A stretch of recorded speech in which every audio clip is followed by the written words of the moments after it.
Morning everyone, we are out and about this morning in Kimba. So we tried our best to head to the coast, but I think we're a bit jinxed because we turned up and it was cloudy, windy and pretty wet. So the boys tried their hand at some fishing and then we kind of got out of there and made it to the halfway point across Australia.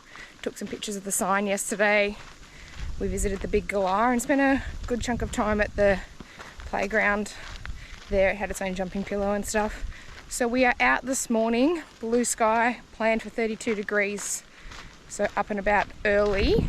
We're on the Roora track. So it's a 3K walk up. So 6Ks in total. The boys are on their bikes.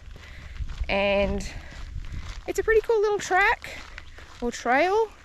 There's sculptures around made out of recycled materials. There's heaps of signage for us to kind of stop and read and discuss, as well as like plant names, which is cool.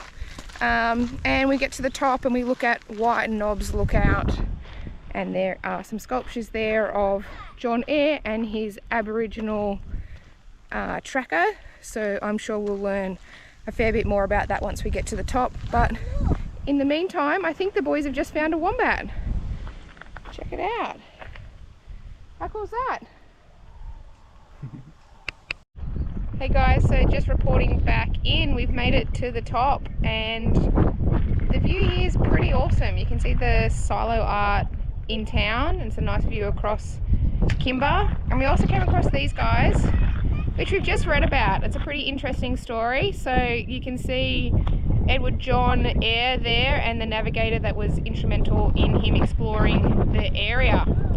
Edward was the first non-Indigenous person to cross the country from Sydney to Swan River in WA. So obviously the Eyre Peninsula is named after him, as well as Lake Eyre, which is pretty cool. So nice little walk. It actually wasn't as tough as the signs were kind of making out. The boys rode their bikes up here. We've had a really lovely morning so far. There is one pesky fly that's getting to me, but other than that, yeah, so nice. A little windy up here, which is perfect when it's about 30 degrees already at 10 o'clock. But would recommend this one if you're planning on visiting Kimba or the area anytime soon. Check it out.